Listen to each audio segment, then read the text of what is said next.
Olá, boa noite. Tudo bem? Como vocês estão?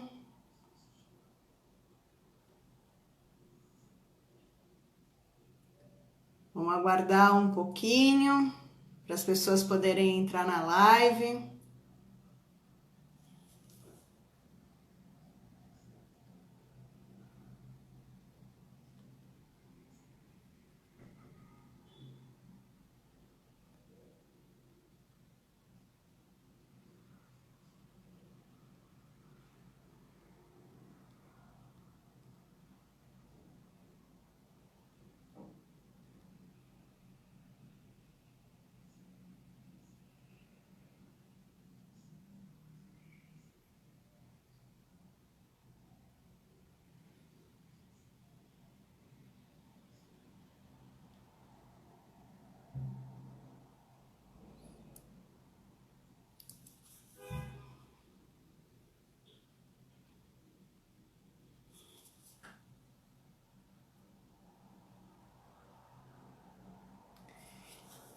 E hoje a gente vai conversar sobre maternidade, desejos, desafios e trocas.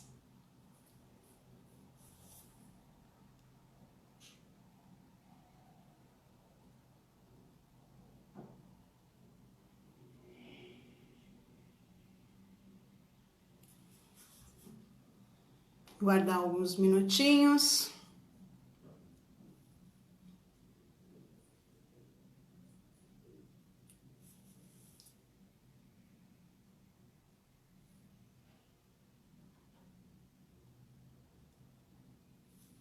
Boa noite, Mi, tudo bem? Vou aguardar alguns minutinhos para a gente começar a live hoje com o tema maternidade, desejos, desafios e trocas.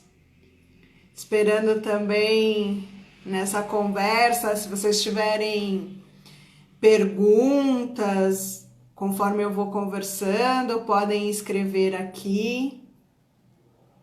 Vamos fazer desse espaço uma troca. Enquanto eu espero um pouquinho, só vou me apresentar. Meu nome é Cristiane Cruz, eu sou psicóloga.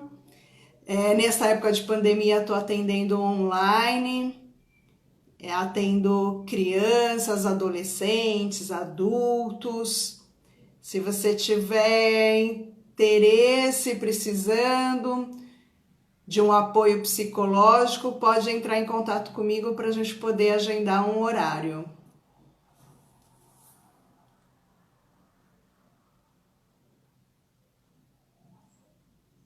Tudo bem, Mi?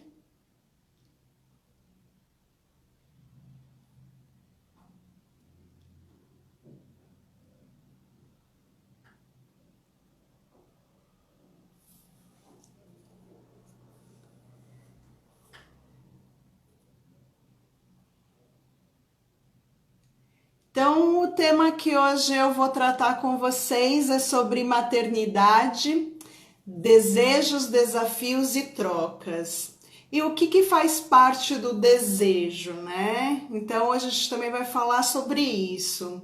Algumas pessoas têm desejo de ser mãe, muitas mulheres que a gente conversa, outras mulheres dizem não ter esse desejo, então é importante também legitimar. A gente vai conversar sobre isso hoje, sobre os desafios da maternidade, de tudo que envolve, e independente da pessoa que estiver participando aqui ser mulher, né, ou não, mas todos nós não podemos não ter uma posição de mãe, mas nós temos a posição de filho, né? Então, como que é a nossa relação nesse contexto, nesse universo?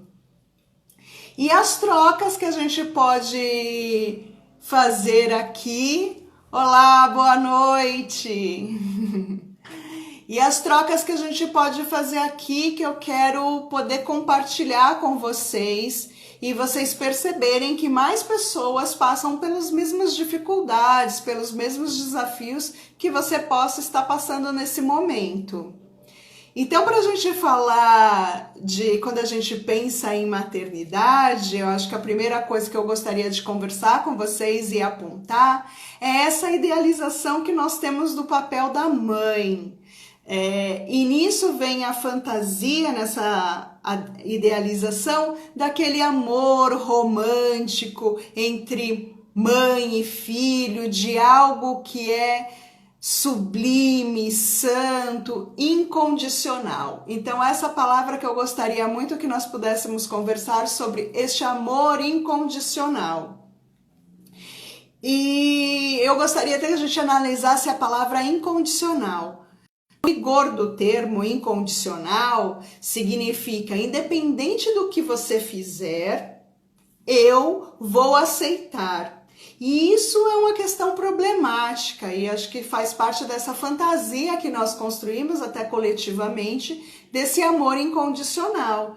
E não é independentemente do que a pessoa fizer que nós vamos amá-la e que nós podemos nutrir um vínculo de afeto profundo, porque há comportamentos que não são adequados, que não são saudáveis, que são prejudiciais numa relação. Então é importante que na maternidade os nossos pais, mãe, pai, o responsável pela criação, coloque limite no seu filho. É importante a gente estabelecer limites e relações saudáveis, né, comigo e com os outros, porque a nossa vida começa na nossa microcélula, né, que é a nossa família. E é nessa relação primária com os nossos pais, com a nossa mãe, que nós vamos formando o nosso jeito de estar no mundo, a nossa identidade, nós vamos nos desenvolvendo. Oi, Gi, tudo bem com você? Se vocês tiverem alguma dúvida, podem escrever aqui para mim. Se quiserem participar no vídeo, eu adiciono também. Aqui é o espaço de troca entre a gente. Então, eu gostaria que a gente pensasse nessa fantasia que a gente tem quando a gente fala da maternidade, que envolve o cuidado, o amor, a proteção, mas uma coisa ainda que vai mais além, no sentido de salvação. Oi, Olivia, tudo bem? Então, eu gostaria que a gente pudesse continuar nossa reflexão aqui neste sentido, porque às vezes a gente idealiza muito, coloca a nossa mãe numa posição de santa, de tão idealizada, e acaba esquecendo que a nossa mãe também é mulher, é pessoa, é um ser humano, tem suas dificuldades, né? E a mãe também, nesse mesmo sentido. Enxergar o seu filho, a sua filha, como um ser humano, que tem as suas potencialidades, que tem as suas dificuldades, e fazermos dessas relações um pouco, deixarmos esse contato mais humano e sair desse patamar de idealização, né? E quando a gente tem esse amor romantizado, que começa na nossa relação primária, no contato com a nossa mãe, a gente, quando vai crescendo e dependendo como foi o nosso processo de desenvolvimento, a gente vai levando também essa fantasia do imaginário para esse amor romantizado, idealizado com os nossos parceiros, né? Que aí começam a aparecer diversas questões. Quando a gente está adulto, parece que elas são mais evidentes, elas ficam mais à mostra, né? Então, no que eu estava falando no início sobre essa idealização da maternidade que a gente tem do amor de mãe como um amor incondicional, então isso significa que a gente acredita que ele vai estar ali para sempre, independentemente do que eu faça, das atrocidades, dos erros que eu fizer, e que ele vai ser para sempre vigente, nunca vai ser abalado. E isso é um problema, né? E a psicanálise veio nos trazer um novo olhar e dizer que isso não é verdade. E eu acho que é isso que eu queria trazer também para essa conversa de hoje. A gente vê na nossa clínica, no nosso consultório, que tem mães e que tem filhos que têm dificuldades de relacionamento, que não é verdade que este amor é incondicional e ele é forte, ele é.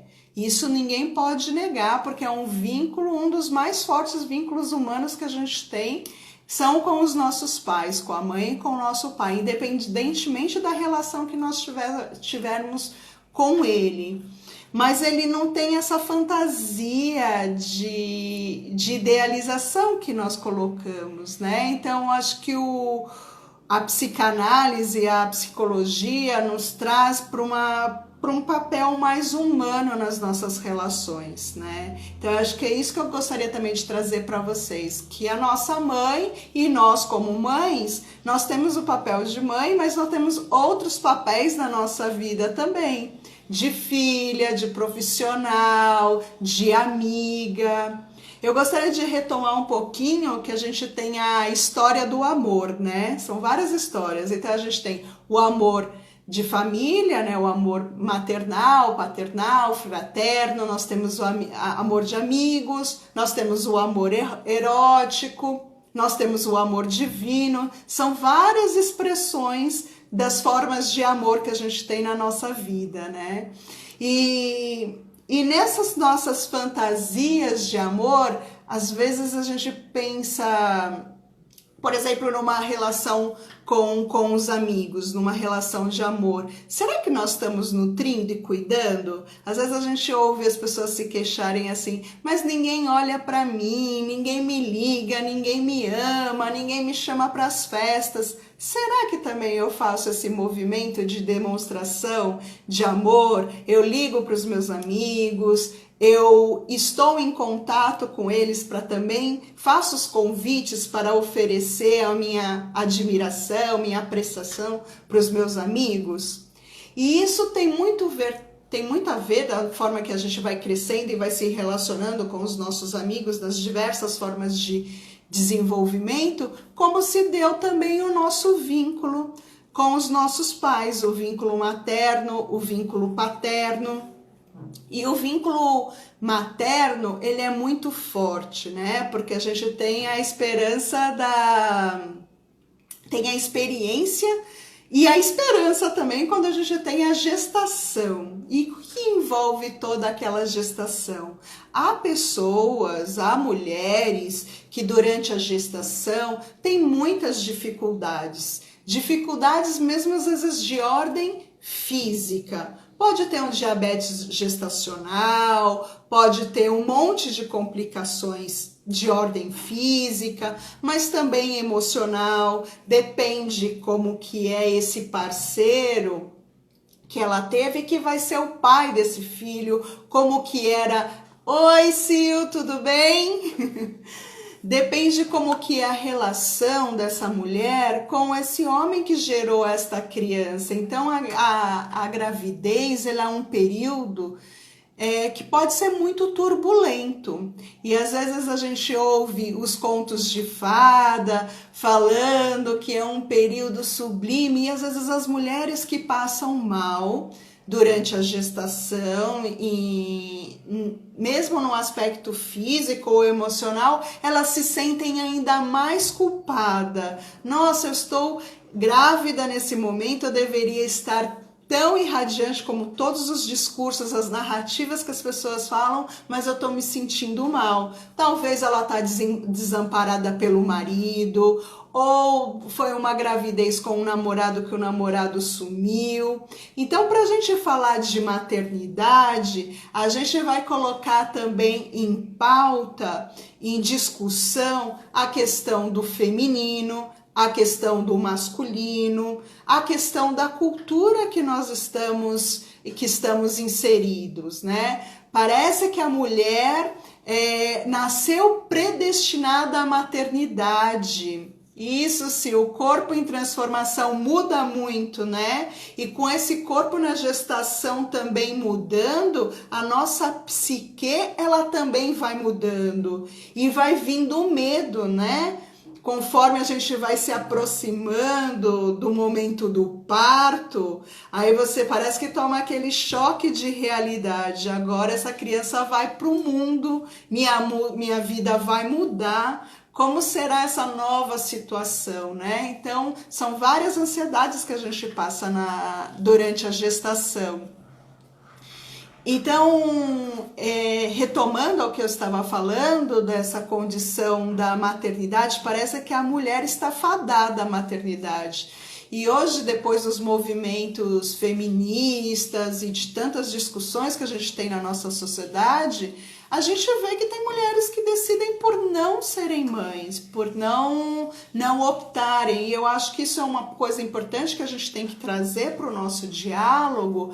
E eu vejo algumas mulheres, às vezes, falando mal de outras mulheres que tomam um posicionamento de não ter um filho, de não escolher a maternidade, ou ao contrário, às vezes uma está numa situação muito difícil naquela maternidade por várias complicações que podem ter de ordem social, até para o sustento, daquela nova formação familiar, social, econômica, estrutural, e às vezes as outras mulheres que estão por perto não têm essa sensibilidade num olhar para outra, para as dificuldades que passam, né? Então eu acho que essa conversa que eu estou abrindo aqui com vocês é para a gente poder refletir sobre várias coisas. Tenho muitas coisas para falar de contribuições da psicologia nesse olhar, de contribuições com essa perspectiva psicológica, mas gostaria que vocês trouxessem também experiências da vida de vocês, cotidianas, para a gente colocar aqui em discussão. Então, o cenário que a gente está social, inserido, cultural, dessa posição marcada do feminino e do masculino, influencia também muito a nossa posição na maternidade, de escolhê-la e de não escolhê-la, e a forma como nós vamos vivenciando. E muitos maridos, a gente sabe que não costumam dividir as tarefas domésticas socialmente com as mulheres, e as mulheres hoje em dia estão se sentindo muito sobrecarregadas, né? E neste papel de ter que fazer todas as tarefas do lar, ainda como profissional, como mãe, como mulher, como filha, fica um acúmulo muito grande de vários papéis, e isso interfere também no cansaço dela e às vezes não, sempre, né? Na relação que ela vai tendo. E esse cansaço às vezes pode até desmotivá-la, e aí eu volto naquela nossa imaginação, na fantasia que a gente tem do amor condicional de mãe, né? Que o amor é só sublime, mas a psicanálise traz um marco teórico muito esclarecedor pra gente, porque o amor é sempre ambivalente, a gente precisa lidar com essa realidade da ambivalência, é amor e ódio.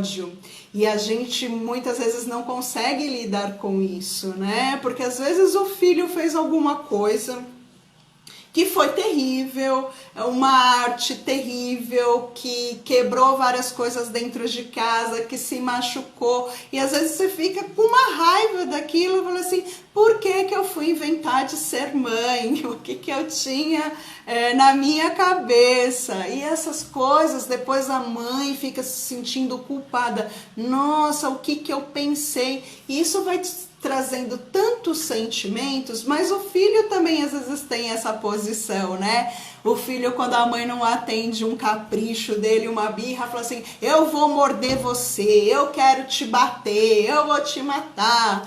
E a gente precisa, na posição de mãe, saber lidar com essas coisas, e faz parte da nossa experiência humana e é estruturante para a nossa personalidade a frustração.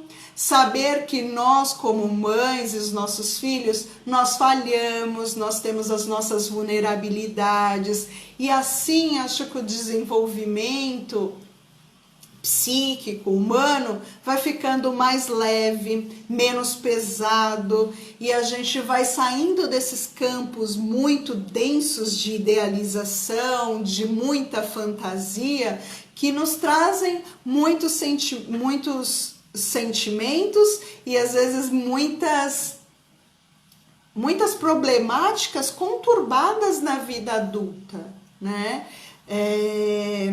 Então eu acho que primeiro a gente tem que então legitimar as mulheres que decidem não optar pela maternidade conscientemente, porque às vezes quando a mulher não deseja ter um filho, então você, mas por quê? Você não pode, você é infértil, o seu marido é infértil.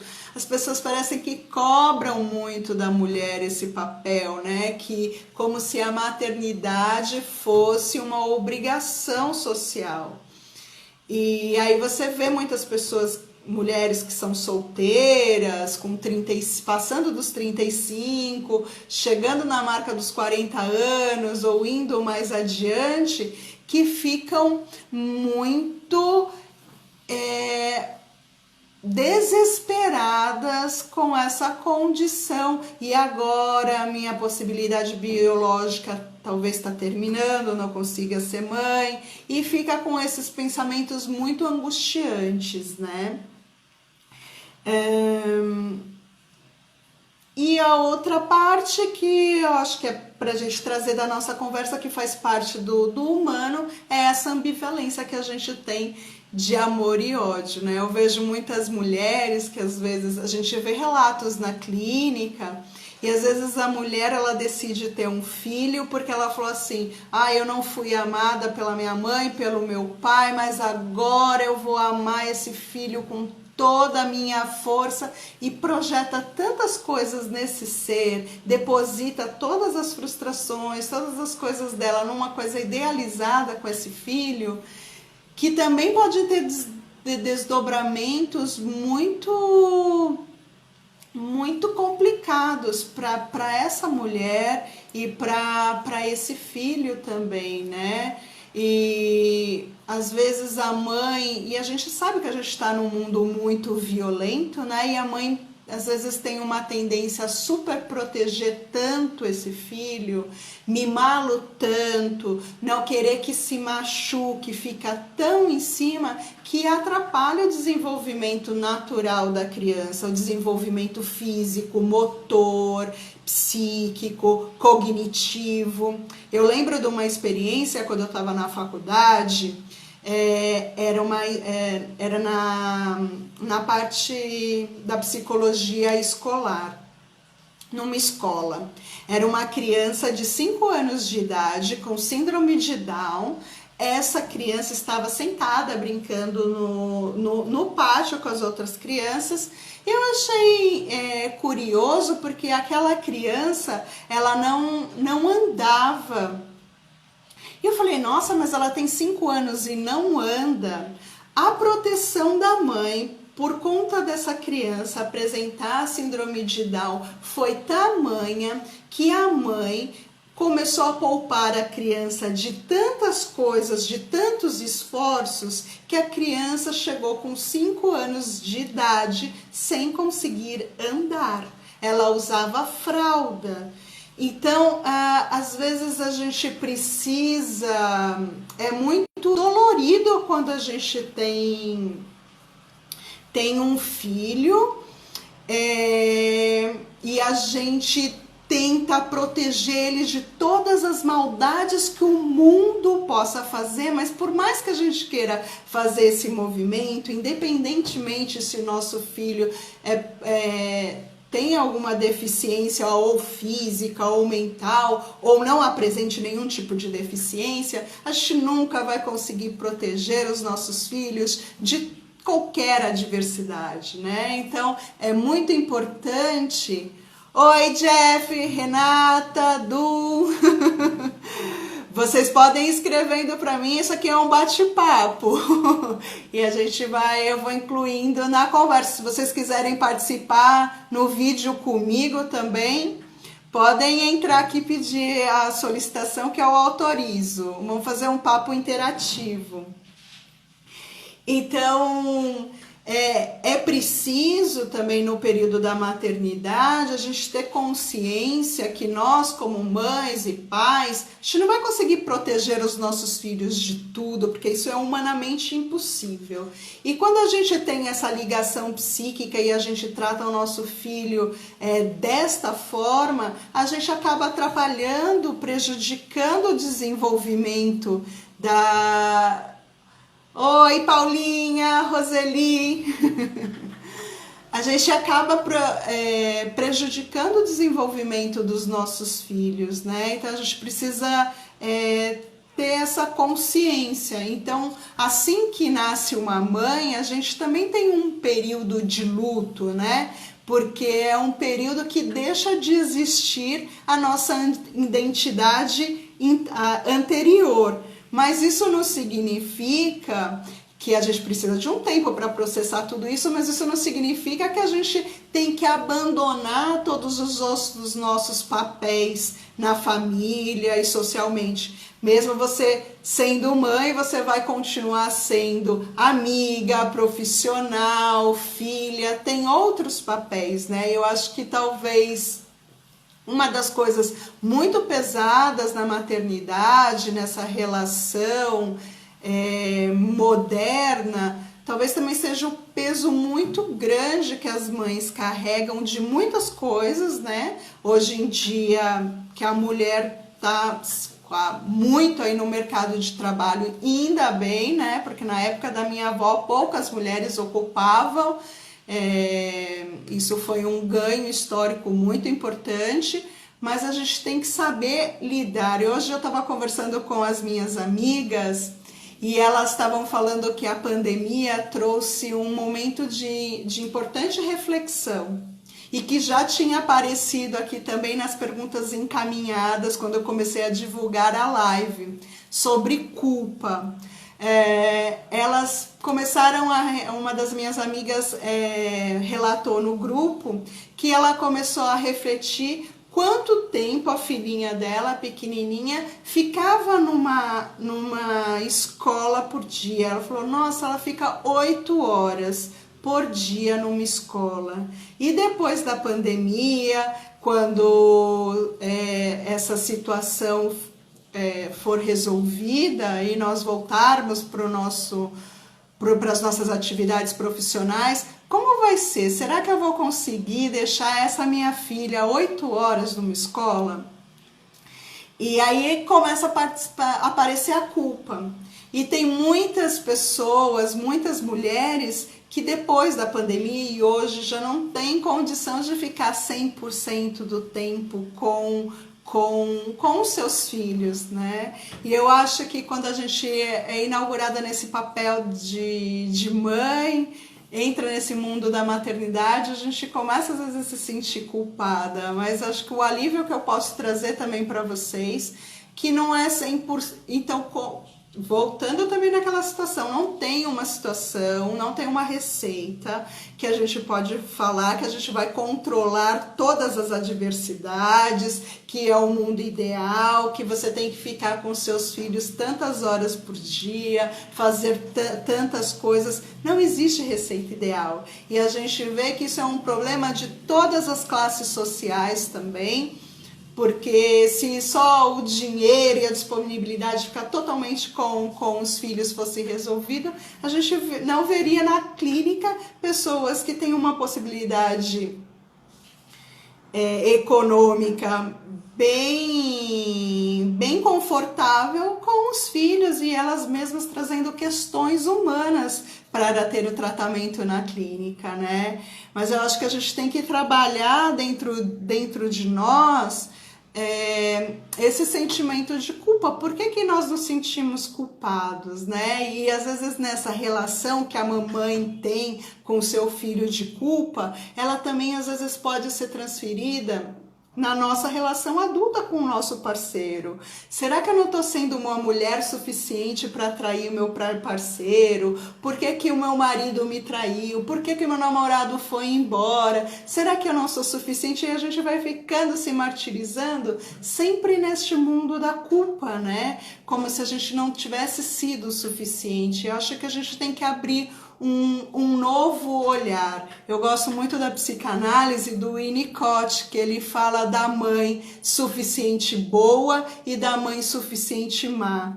Isso pode ser um pouco estranho para quem não é do mundo da psicanálise, mas é verdade, porque a mãe suficiente boa e a mãe suficiente má é aceitar a nossa condição humana, que nós falhamos e que é necessário para estruturar a psique humana, a nossa personalidade, essas falhas. Então, por exemplo, e é muito importante, lógico que o acolhimento é muito importante. Quando o bebê nasce, o bebê vai se fazendo e vai interpretando o mundo nessa relação materna com os olhos da mãe.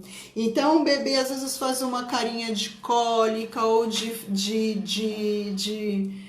fome, de sono, e a mãe nesse olhar, nesse contato, nessa maternagem, vai traduzindo o que o bebê está sentindo, e a mãe vai, não que a mãe sabe, porque quem é mãe aqui de primeira viagem sabe, né? A gente vai deduzindo até que a gente chega numa situação, esse choro é de fome, esse choro é de cólica, mas a gente vai construindo isso na relação com o bebê. E depois a gente vai passando o tempo de desenvolvimento, o bebê vai ficando maior, aí você já escuta o choro. Esse choro é mais de manhinha, então eu posso ter o meu tempo para tomar banho, ele pode chorar um pouquinho, ele não vai morrer por isso. E essa frustração que o bebê tem, que a criança vai tendo ao longo da experiência dela de desenvolvimento, é importante. Porque o mundo, ele não atende todas as nossas vontades. E você vê isso muito nas relações adultas, né? Às vezes quando você está se relacionando com um cara, você não responde, ou a mulher, vice-versa, né? Você escreve uma mensagem, e hoje que a gente está nesse mundo digital é muito assim, você escreve uma mensagem, a pessoa não te respondeu no minuto seguinte, já começa com umas paranoias, como assim você não me respondeu? E a pessoa às vezes vai ficando com o ego tão inflado, ela fica tão narcísica, ela fica tão cheia que precisa que todo mundo atenda às suas vontades na hora que ela falar, como se ela fosse o ser mais supremo da relação. E isso é um problema, né, nas nossas relações humanas. Então, esses limites que também vão sendo estabelecidos na relação, na maternagem, mãe-bebê, e ao longo do desenvolvimento é muito importante, né? E aos poucos, depois a criança cresce um pouquinho, ela vai para a escola, ela vai fazer outros ciclos de amizade, vai ter outras possibilidades de troca que não a família nuclear, a família de origem. E isso é muito importante, muito estruturante para as crianças, para o ser humano, né? Então a gente precisa saber que nós falhamos como seres humanos. Eu acho que há uma relação, uma equação para essa maternidade, para essa fase da relação também nós como filhos com as nossas mães, nós precisamos de autonomia, nós precisamos da nossa liberdade, a gente precisa experimentar também as diversas possibilidades da vida.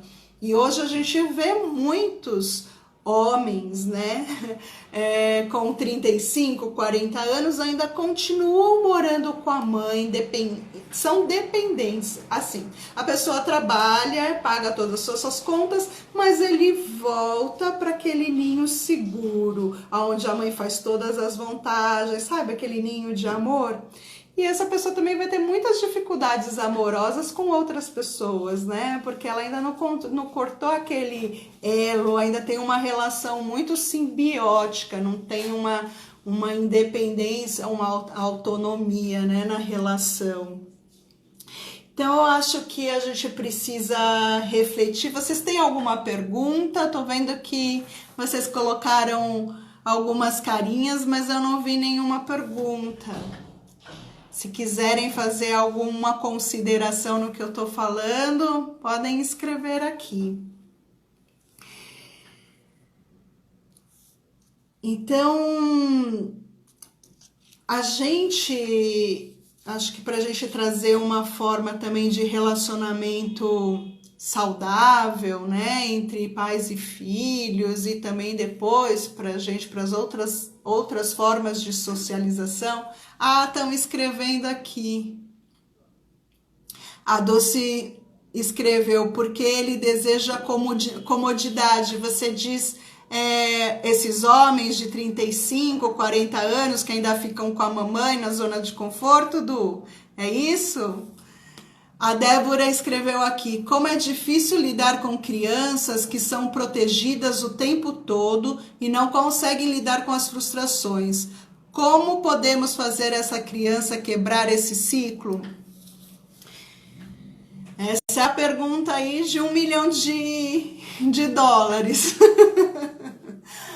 Porque isso também está na gênese, né? Como que ela foi criada. Nós que somos de fora, acho que você está falando na qualidade de professora, né? Então, quando a mãe, o pai, os responsáveis por aquela criança tratam assim, dessa forma, e ela aprendeu que é deste jeito, e o que leva a gente ao sofrimento? São os padrões que a psicanálise fala, que são os padrões de repetição. A gente repete aquela cena. E é muito difícil uma pessoa que está de fora conseguir colocar uma nova realidade, mas eu acho que a importância dos professores, dos coordenadores pedagógicos, dos diretores, é poder ter nas reuniões de pais conversarem muito, né? Mas é muito difícil uma terceira pessoa que não faz parte daquele convívio familiar mudar completamente essa situação. Mas, por exemplo, nesse exemplo que eu trouxe da menina com síndrome de Down, que tinha mais de 5 anos, que não conseguia andar e que usava fralda porque a mãe super protegeu, a escola pode conversar com esta. E a gente tem os nossos marcos teóricos de Piaget, de Vygotsky e tantos outros, para a gente poder levar o conhecimento, o esclarecimento para esses pais e ver como que a situação que eles estão interagindo no momento está sendo prejudicial para uma criança. Então, é lógico que quando nasce um filho, e quando nasce também um filho com deficiência, você também tem um luto para elaborar da expectativa daquele filho, mas independente de ser com deficiência ou não, nós idealizamos muito as pessoas. Então a gente também tem que fazer um luto em relação aos nossos filhos sempre. Porque às vezes, por exemplo, eu vou idealizar que a minha filha vai ser médica e que ela vai ter esse tipo de carreira.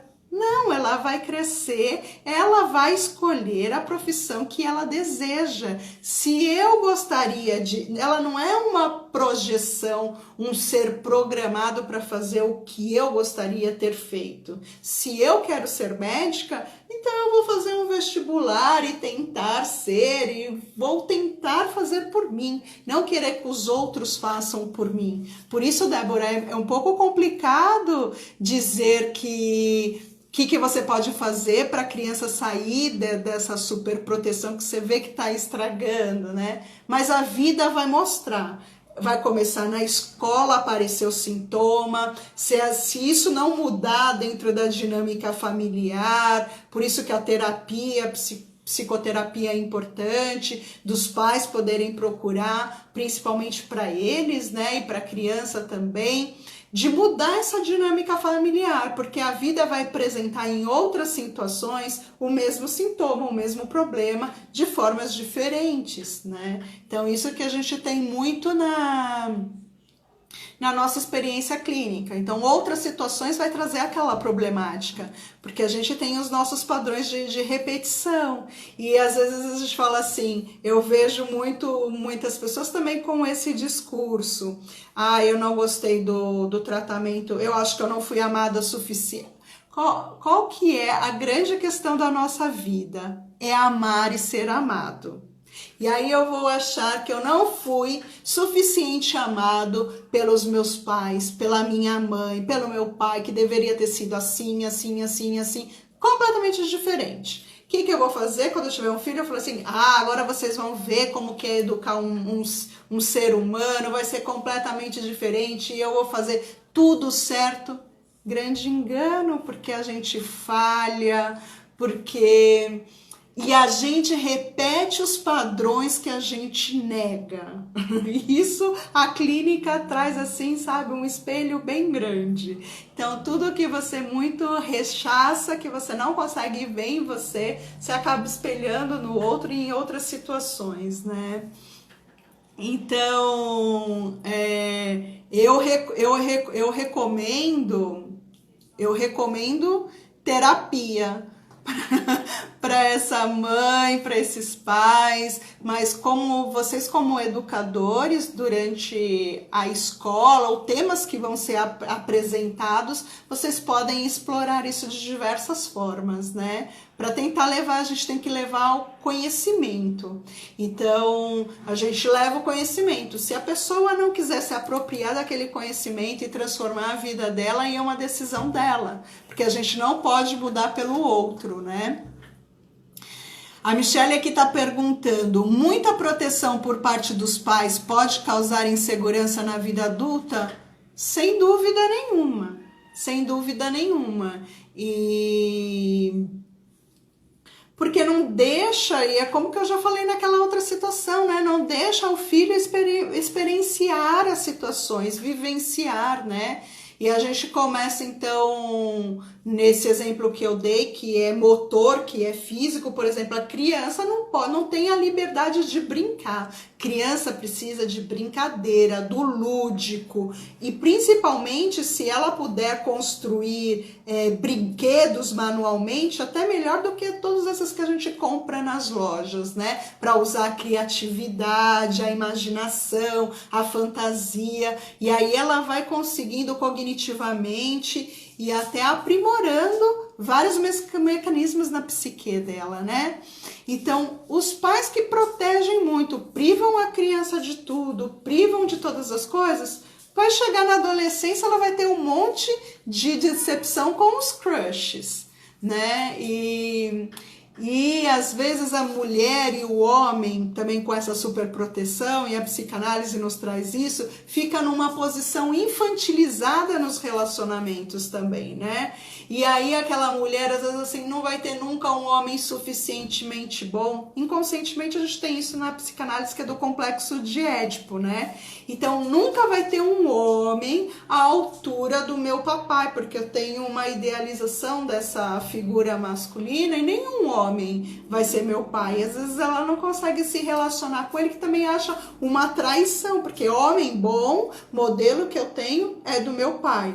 E a mesma coisa acontece também com a figura feminina da mãe e o filho, né? Nunca vai ter uma mulher tão boa quanto a minha mãe.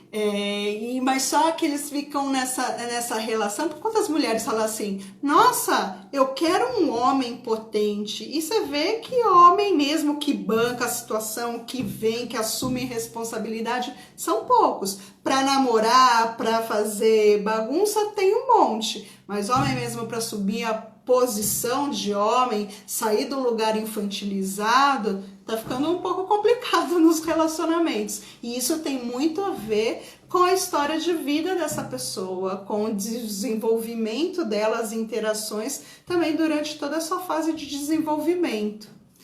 A Dulce colocou aqui, sem dúvidas, ele precisa cair, se machucar para saber se proteger. A criança precisa disso, né? E das falhas, né? Que a gente precisa ao longo da vida, né? E às vezes também nessa relação materna a gente vai, porque o ego a gente vai se formando nessa relação que a gente tem com os nossos pais, né? Com a nossa mãe, depois com o nosso pai. E o ego e o narcisismo, eu tomar a consciência, o bebê toma consciência que ele é um outro separado da mãe, não é uma relação que fica aquela relação simbiótica. Ele vai chegando na fase do desenvolvimento, ele vai percebendo que ele é um ser separado da mãe, mas o narcisismo é tão grande. Tem um experimento que o Winnicott fez com um bebê humano e com um filhotinho de macaco, e colocou com um espelho, né? O bebê humano, igual o filhotinho de macaco, eles se olham no espelho, mas eles têm comportamentos diferentes. Eles se olham.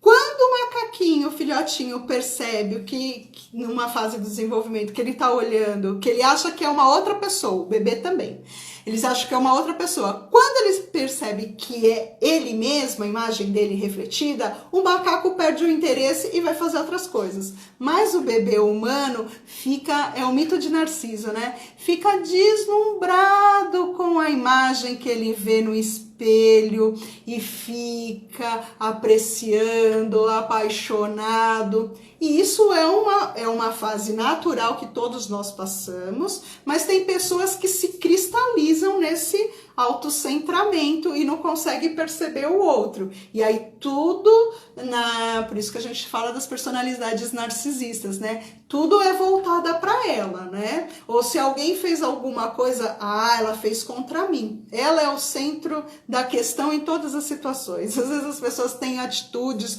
no ambiente de trabalho, na escola, que não tem nada relacionado com ela, mas ela se acha no centro das atenções, né? Então a gente tem que, eu acho que pra gente evoluir, chegar numa fase boa também da conversa, de coisas positivas, de transformação, nós, no nosso dia a dia, termos o ego menos inflado, né? Da gente poder saber quem é a gente, mas que a gente conseguir ser mais humano e interagir com esse outro, né? Para as nossas relações também amorosas serem mais saudáveis, né? Então a gente vê que a questão da maternidade passa por tantas coisas, né? E nos ambientes que a gente hoje tem da pandemia, problemas que a gente tinha familiares estão se agravando, né? Com a violência doméstica, muito triste todos esses episódios com a violência com as mulheres, né? Então, acho que são muitas transformações que a gente tem que fazer no nosso dia a dia, muita terapia eu recomendo para todo mundo, né? Mas da gente conseguir lidar de uma forma mais humana, mais realista, e enxergar no outro, assim como eu, tem suas potencialidades, tem as suas limitações, tem as suas falhas, as suas vulnerabilidades, a gente poder também humanizar as relações, né? Alguém tem mais alguma pergunta, alguma colocação para fazer? São muitas coisas, eu coloquei um tópico que eu sei que ele é muito abrangente, ele é muito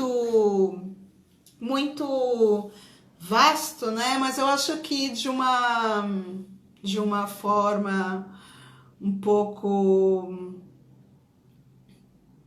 generalizada, mas acho que eu consegui abordar um pouquinho de cada coisa, né? Se vocês tiverem alguma coisa mais específica, podem escrever aqui para mim, né? E eu acho que também, acho que uma outra coisa que eu gostaria de falar, que a gente tem que então tirar essas relações idealizadas que a gente tem, né? Desde a relação que começa nessa relação primária com os nossos pais, mãe e bebê, e depois vai para as outras pessoas, né? A gente tem que operar para não romancear, para também não fazer esse fetiche da maternidade, né? Que a gente tem um comércio hoje que é chá de revelação, chá de bebê, e é tudo bonito, e é tudo... E as pessoas começam a mercantilizar também essa posição, né? E as mulheres que estão em sofrimento, como já falamos lá no início, dos mais diferentes tipos, às vezes pode ser físico, mesmo orgânico, porque são tantas transformações no corpo, né? Vai se sentindo culpada e às vezes também não tem capacidade financeira para socialmente dar contas de tantas demandas. Na época que eu fui mãe, nem pensava nisso de chá de revelação, chá de bebê, chá de tantas coisas, nem fiz todos esses rituais. Hoje já tem também as fotos do bebê, do newborn, é todo um marketing, né? Todo um comércio que tem com todo esse imaginário que a gente vai colocando nas nossas relações, né? Então, para a gente ter cuidado com essa mercadoria que a gente faz com a maternidade, tanto também na relação com esse filho, né? Porque às vezes essa contabilidade não é satisfatória, né? Em termos emocionais mesmo, né? Quando o amor sublime, materno e que a gente às vezes fantasia tanto, o verdadeiro amor é a gente saber, quando a gente está numa relação com o outro, logo de saída, né? Porque o amor é contingência. Quando você entra, você sabe que pode perder logo de cara. Assim é quando a gente começa um relacionamento, né? Com um namorado e para um casamento, a gente aposta, mas não adianta só eu fazer o movimento, a outra pessoa também tem que fazer o movimento, os dois têm que querer. Mas pode acabar, pode ter separação, vem a morte e acaba. A mesma coisa entre relação mãe e filho, né? Então, quando a gente tem um filho para o mundo, não para a gente, né? Então, uma hora, e essa relação, queira a gente ou não, ela vai terminar de fato, porque a gente tem a finitude e nós temos a morte, que é muito difícil, que a gente não consegue falar sobre isso, né? Tem muitos tabus, e aí desdobra para outros cenários para a gente poder conversar, para a gente poder dialogar, né? Mas acho que é importante a gente pensar muito na gênese, né, do afeto, e é na nossa relação com os nossos pais que nós aprendemos a amar, que a gente tem esse modelo de como amar e ser amado, e vem todas as fantasias, todos os conflitos, e são essas questões que a gente trata na clínica, na terapia. Tenho muitas coisas para falar, mas o nosso tempo aqui já está terminando. Eu agradeço muito a participação de todos vocês que me ouviram, que contribuíram aqui com as perguntas. Se quiserem me escrever no meu WhatsApp, quem tem um número, no direct, como quiserem, me mandarem mais sugestões de temas para a gente conversar. E esse tema aqui não se esgota, e não esgotei, nem tinha essa pretensão. Tem muitos outros desdobramentos, muito mais coisas que eu poderia falar, mas o tempo, ele é implacável. Ele chega aqui e ele põe um limite. E é esse limite que às vezes a gente não coloca nos nossos filhos, que a vida nos coloca. Nós temos limite nos nossos papéis, nas nossas interações com as outras pessoas, que mesmo se não foi ensinado, se a gente não aprendeu, vai vir situações na vida que coloca pra gente esses limites. Agradeço muito a todos vocês, espero aí os comentários, sempre se sintam à vontade, é um canal aberto com vocês, podem me escrever no Instagram, nas outras redes sociais, no WhatsApp. Eu agradeço muito, foi muito bom estar aqui com vocês e até o próximo tema, que pode ser um desdobramento desse ou novos temas, conforme vocês vão me mandando aí sugestão.